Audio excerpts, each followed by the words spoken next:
6 मई की आधी रात भारत के फाइटर प्लेन तैयार थे, जैसे दुश्मनों की सांसें गिन रहे हो। स्केल क्रूज मिसाइल, हैमर बम और हमारे कामिकाज़े ड्रोन भी तैयार थे। पिछले 12 दिनों से एक सीक्रेट कंट्रोल रूम में NSA अजय डोभाल की निगरानी में देश के सबसे घातक दिमाग मिशन बना रहे थे, एकदम चुपचाप मगर जानलेवा। टारगेट थे POK और पाकिस्तान के आतंकी अड्डे। एक एक इंच की खबर सटीक तरीके से रखी गई थी। 2 हफ्ते पहले उन हरामी आतंकवादियों ने कहा था, तो जाके मोदी को बता। लेकिन अब प्रधानमंत्री का जवाब साफ था, देश की बेटियों के संदूर की कीमत तुम्हें चुकानी होगी पाकिस्तान। एक मिशन उन भारतीय महिलाओं के बदले और न्याय के लिए, जिनके पहलगाम आतंकवादी हमले में सुहाग उतर गए। ऑपरेशन सिंदूर, वायुसेना, नौसेना और थल सेना का ऐसा जोड़ जो दुश्मन को उसके सपने में भी दिखे और उसकी नींद उड़ा दे। मई रात 1 बजे से 1:30 बजे के बीच हमारे लड़ाकू विमान और ड्रोन ने 24 हमले किए और आतंकवादी संगठनों LET, जैश और हिजबुल मुजाहिदीन के 9 ठिकानों को तबाह कर डाला। 4 पाकिस्तान में और 5 POK में। 70 घेरे, 60 घायल, धुआं कर दिए सारे ख्वाब। इनमें सबसे बड़ा हमला था बहावलपुर में मरकज सुभान अल्लाह का, जो जैश मोहम्मद का मुख्यालय भी था। वही संगठन जिसने 2019 पुलवामा हमले को अंजाम दिया था। इसके साथ ही अब्दुल रऊफ असद, मसूद अजहर का भाई, जिसने IC 814 हाईजैकिंग प्लान किया था, भारत के मोस्ट वांटेड आतंकवादियों में से एक, वो भी इसमें जहन्नुम चला गया। साथ ही मसूद अजहर के घर में उसके परिवार के 10 सदस्य और 4 करीबी सहयोगी भी ऊपर निकल लिए। फिर LET मुख्यालय मुरीद के, जहां 26/11 मुंबई हमले के दोषी अजमल कसाब और डेविड हेडली की ट्रेनिंग हुई थी, वो भी नस्तनाबूद कर दिए गए। मुजफ्फराबाद POK के शवाइनल्ला कैंप, एक LET ट्रेनिंग सेंटर, जिनका पहलगाम हमले और 2024 में पहले के सोनमर्ग और गुलमर्ग हमलों में हाथ था, तबाह कर दिए गए। इसके साथ ही साथ ध्वस्त हो गया मरकज अब्बास, जो कि LOC से 13 किलोमीटर दूर था। इस LET कैंप में फिदाइन सुसाइड बॉम्बर्स को ट्रेनिंग दी जाती थी। अगली सुबह 7 मई 10 बजे ऑपरेशन सिंदूर काम को आगे बढ़ाते हुए 2 महिला अधिकारियों IAF wing commander Vyomika Singh और सेना की कर्नल सोफिया कुरैशी ने मीडिया को जानकारी दी। हिंदू मुस्लिम एकता की मिसाल देते हुए हमारी कर्नल सोफिया अकेले शेरनी थी, जिन्होंने फोर्स 18 में भारत की कमांड संभाल रखी थी, जहां बाकी देशों की फौज मर्द चला रहे थे। वही नवंबर 2020 में विंग कमांडर व्योमिका सिंह ने अरुणाचल में जानलेवा रेस्क्यू मिशन को लीड किया, जहां मौसम बेरहम था और ऊंचाइयों से भरा था। फिर भी सब झेलते हुए उन्होंने वहां काम किया। दोस्तों, आपको बता दें, उरी के बाद 12 दिन में स्ट्राइक हुई थी। पुलवामा के बाद भी 12 दिन में बालाकोट को उड़ाया गया था और अब पहलगाम के 14 दिन बाद आया ऑपरेशन सिंदूर, अब तक की सबसे बड़ी और घातक स्ट्राइक। दोस्तों, पाकिस्तान बौखला गया है तो उसके इंटरनेट के जोकरों ने अफवाह उड़ाई, राफेल गिरा दिया, इंडियन आर्मी बेस तबाह हो गया। पर दोस्तों, PIB ने 2-2 कह दिया है, सब फर्जी है, झूठ का पुलिंदा है। और अटैक के सिर्फ 1 घंटे बाद ही पाक आर्मी ने LOC पार से कायराना बमबारी शुरू कर दी, जिसमें उनकी बौखलाहट नजर आ गई। दुर्भाग्य से बॉर्डर के गांव में 15 मासूम भारतीय मारे थे, जिनमें 4 छोटे छोटे बच्चे भी थे और एक जवान भी शहीद हुआ। तो कहीं ना कहीं ऑपरेशन की कीमत दोस्तों हमें भी चुकानी पड़ी। यहाँ सबसे बड़ी बात ये थी कि IAF ने पूरा ऑपरेशन पाकिस्तानी एयर स्पेस में घुसे बिना कर दिया, क्योंकि स्कैल्प मिसाइल की रेंज 250 किलोमीटर से ऊपर है, वहीं हैमर की रेंज 50 से 70 किलोमीटर है। और दोस्तों, कामिकाज़े ड्रोन GPS से लैस होते हैं, जिनको कहीं से भी उड़ाया जा सकता है। इसके साथ ही सबसे गहरी चोट लगी जैश ए मोहम्मद के हेडक्वार्टर को बहावलपुर में, जो कि पाकिस्तान के अंदर 100 किलोमीटर की दूरी पर था। अब क्योंकि हमारे नए हथियारों के रेंज में था, तो हमने एकदम सटीक वार किया। यहाँ गौर करने वाली बात यह है कि भारत ने पाकिस्तानी आर्मी के किसी भी ठिकाने को छुआ तक नहीं, क्योंकि दोस्तों हमें युद्ध नहीं, इंसाफ चाहिए था। लेकिन 7 से 8 मई की रात को पाकिस्तान ने फिर हरकत की। उसके ड्रोन और मिसाइलें 15 भारतीय शहरों की तरफ बढ़ी और हमारे सुदर्शन चक्र ने यानी S-400 सिस्टम ने खुद को बिजली जैसे एक्टिवेट किया और सारे पाकिस्तानी हथियारों को हवा में ही छोड़ दिया। ये तो कुछ भी नहीं, फिर हमारे हार्पी ड्रोन निकाले गए और पाकिस्तान के HQ-9 मिसाइल लॉन्चर और एयर डिफेंस को लाहौर में ही ठिकाने लगा दिया। दोस्तों, बता दें कि 8 मई की रात को भी पाकिस्तान ने सस्ते हमास स्टाइल रॉकेट हमले करने की कोशिश की थी जम्मू, पंजाब, राजस्थान के भारतीय आर्मी ठिकानों पर, मगर फिर से इंडिया ने उनका गेम ओवर करके दिखा दिया। तो दोस्तों, पिछले 2 हफ्तों में भारत ने पाकिस्तान पर लगातार दबाव कैसे बनाए रखा, आतंकवादियों की फुल प्लानिंग बेनकाब कैसे की, और ऐसा क्या हुआ जिससे हमारी सुरक्षा में सेंध लग पाई। भारत ने आखिर से क्या ठोस कदम उठाए और कैसे पहलगाम दोषियों को उनके छिपे हुए बिलों से निकाल कर भगाया गया। दोस्तों, हमारा पहलगाम पार्ट 2 इन्हीं सवालों का जवाब देगा। तो पहलगाम हमले के कुछ घंटे बाद ही मामला बिगड़ने लगा और आईएएफ ने राफेल जेट के साथ आक्रमण की तैयारियां शुरू कर दी। वहीं नौसेना के आईएनएस सूरत ने एक सफल सरफेस टू एयर मिसाइल का टेस्ट किया। इस सब की वजह से बॉर्डर के उस पार पाकिस्तान के पसीने छूटने लगे थे और उन्होंने पूरी फौज को अलर्ट कर अरेबियन सी में अपने मिसाइल टेस्ट किए और भारतीय विमानों को ट्रैक करना शुरू किया। दोस्तों, पाकिस्तान का एलओसी के पार बेवजह अटैक करना और उस पर हमारी फौज का धुआंधार जवाब हमले के दिन से ही जारी है। लेकिन यहाँ सबसे बड़ा ब्रह्मास्त्र तो भारत ने निकाला इंडस वाटर ट्रीटी का पानी बंद करके, जिसकी वजह से लगभग 80% पाकिस्तान सूखा पड़ सकता है, खासकर पंजाब और सिंध जैसे इलाकों में जहाँ खेती इसी पानी पर टिकी है। और ये कोई छोटी बात नहीं है दोस्तों, क्योंकि 1960 की इंडस वाटर ट्रीटी आज तक कभी नहीं तोड़ी गई, न ही युद्ध के समय और न ही आतंकी हमलों के बाद। मिट्टी हटाने के बहाने भारत ने चिनाब नदी के बहाव को इस कदर रोक दिया कि पानी अब सिर्फ 1.5 फीट रह गया है, जिससे लोग अब पैदल नदी पार करने लगे हैं। इस मास्टर स्ट्रोक के चलते भारत ने झेलम और चिनाब नदियों पर 5 नए पावर प्रोजेक्ट्स को फास्ट ट्रैक पर डाल दिया है, जिन्हें पूरा होने में 3 से 5 साल लग सकते हैं। दोस्तों, आपको बता दें कि अब तक ये सब करने के लिए ट्रीटी के तहत पाकिस्तान की मंजूरी लेनी पड़ती थी, लेकिन इस बार कतई नहीं। इंडिया फिर से झेलम नदी पर बांध शुरू करना चाहता है ताकि पानी के फ्लो को कंट्रोल किया जा सके और वो पीओके या पाकिस्तान में अपनी मर्जी से बाढ़ या सूखा ला सके। बता दें कि भारत में रह रहे पाकिस्तानियों को वापस घर भेज दिया गया है और बाघा अटारी बॉर्डर भी सील कर दिया गया है। इतना सख्त रवैया अपनाया गया है कि एक सीआरपीएफ जवान को बर्खास्त तक कर दिया गया जब उसने एक पाकिस्तानी महिला से शादी की बात को छुपाया था। दिल्ली में पाकिस्तानी एम्बेसी में जो भी फौजी अफसर थे सबको वापस भेज दिया गया और भारत ने अपने 25 अफसर भी इस्लामाबाद वाली एम्बेसी से वापस बुला लिए। इस पर पाकिस्तान ने अपना एयर स्पेस बंद कर दिया और भारत ने भी यही कदम उठाया, मगर इससे भारतीय एयरलाइनों को हर महीने 300 करोड़ का एक्स्ट्रा खर्च आएगा, क्योंकि अब उसे पाकिस्तान के आसपास से अपनी उड़ानों को मोड़ना पड़ेगा। लेकिन 2019 में पुलवामा के बाद भी उन्होंने 700 करोड़ रुपए का नुकसान उठाया था, फिर भी उन्होंने राष्ट्रीय हित में ये नुकसान हंसकर झेला था।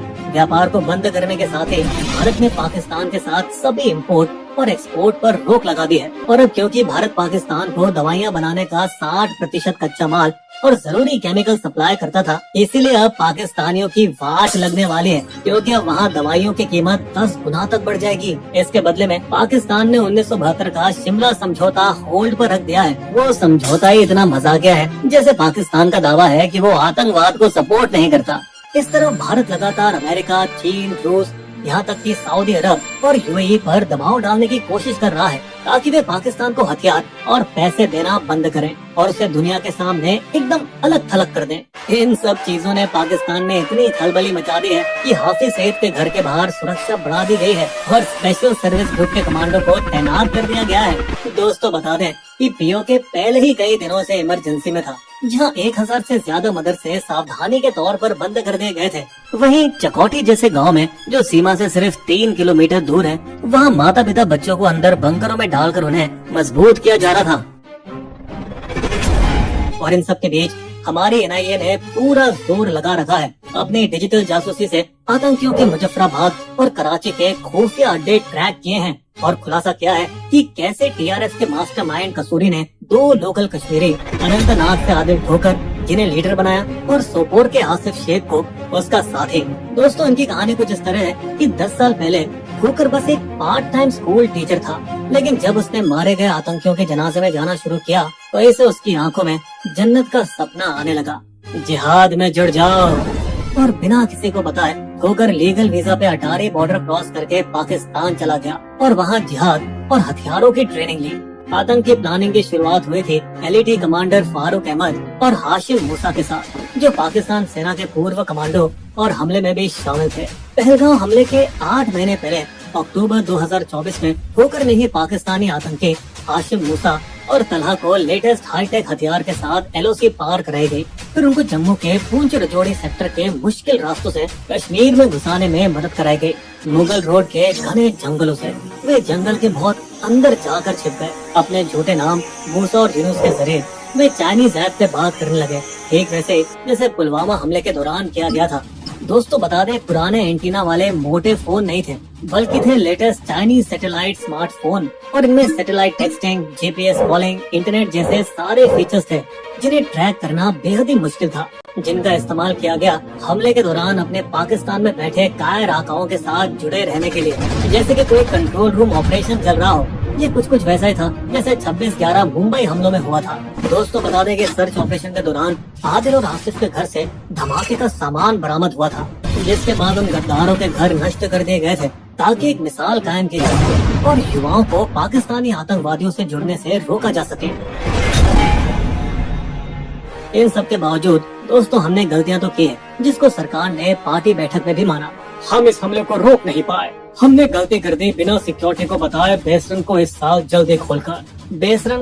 जल्दी खोल दिया गया, बिना सिक्योरिटी को बताए। लेकिन दोस्तों रिपोर्ट्स कहती है कि बेसरन तो साल के ज्यादातर टाइम खुला ही रहता है, सिर्फ बहुत ज्यादा बर्फ पड़ने पर ही बंद होता है। यहाँ समस्या दरअसल ये थी कि सबसे पास का चेक पोस्ट भी बहुत दूर था, पहाड़ी के बेस पर 10 से 11 किलोमीटर दूर, जहाँ राष्ट्रीय राइफल RR की 3री बटालियन और CRPF की 116वीं बटालियन तैनात रहती है। इसी वजह से ऊपर बेसरन पर फोर्स काफी देर बाद पहुंची, क्योंकि पहले 2.5 किलोमीटर तो ATV और बाइक से कवर किए गए, लेकिन अगले 4.5 किलोमीटर उन्हें कीचड़ और दलदल में भागते हुए कवर करना पड़ा। दोस्तों बता दें कि रॉ और IB ने अप्रैल की शुरुआत में ही अलर्ट जारी कर दिया था, लेकिन कहीं और का।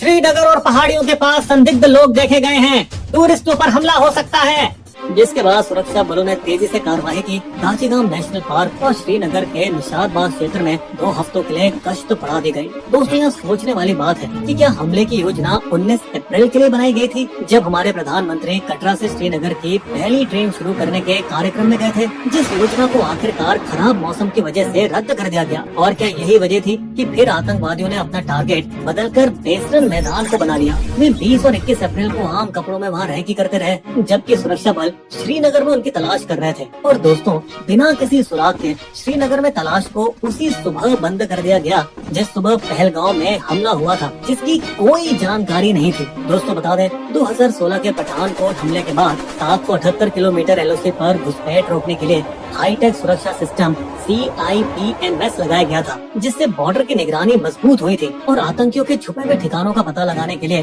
ड्रोन से निगरानी की जा रही थी, जो कि पीर पंजाल के घने जंगलों की वजह से पूरी तरह से नाकाम हो गई। वहीं बेसरन जैसे हाई रिस्क जोन में ना तो कोई कैमरा था, ना ही कोई ड्रोन, और तो और 2020 में चीन के साथ झड़पों के चलते 3री राष्ट्रीय राइफल RR को पूर्वी लद्दाख में भेजना पड़ गया था, और उसी दौरान उसका कुछ हिस्सा दोबारा बेसरन के पास मुगल रोड के इलाके में तैनात किया जा रहा था जब ये घटना हुई थी। और इसी वजह से पिछले 5 सालों से बेसरन घाटी के आसपास मुगल रोड के 10 किलोमीटर के बफर जोन की सुरक्षा सिर्फ 116वीं CRPF बटालियन ही संभाल रही है। और इसी सिक्योरिटी गैप का फायदा उठाकर आतंकियों ने पीर पंजाल के जंगल और गुफाओं में अपने अड्डे बना लिए थे, जिसके बाद ये साफ नजर आ रहा था कि कैसे दोनों चीन और पाकिस्तान से लड़ने की वजह से हमारे सुरक्षा बलों को विभाजित और खींच दिया गया था। और ऊपर से सरकार ने जब कोरोना के दौरान फौज की भर्ती बंद की तो सेना में 1.2 लाख जवानों की कमी भी हो गई थी। लेकिन दोस्तों सुधार के कदम शुरू हो चुके हैं। पहलगाम के 17-18 सबसे खतरे वाले पॉइंट्स पर CRPF के चेक पोस्ट और ड्रोन सर्वेलेंस लगाए जा रहे हैं, और 72वीं इन्फेंट्री डिवीजन ने लद्दाख में राष्ट्रीय राइफल्स की जगह ले ली है, ताकि इसे पूरी तरह से जम्मू में फिर से तैनात किया जा सके, जो कि बढ़िया है, लेकिन थोड़ा लेट है। फिर भी पुराने जमाने की तरह जंगलों में लगातार गश्त और स्थानीय मुखबिरों का होना ही इसका समाधान है, क्योंकि सब कुछ शुरू हुआ एक छोटी सी चोरी से, जब पाकिस्तानी आतंकवादियों ने कुछ टूरिस्ट की लाशों से 2 मोबाइल चुरा लिए थे। हाँ, वही मोबाइल जो बने भारत की सुरक्षा एजेंसियों के सबसे बड़े सुराग, जिसकी मदद से उन्होंने आतंकियों को ढूंढ निकाला अनंतनाग के हपटनार गांव के पास के घने जंगलों में। लेकिन दोस्तों वो जंगल का रास्ता खतरनाक था और हमारी सेना के पहुंचने से पहले ही आतंकी एक बार फिर गायब हो गए।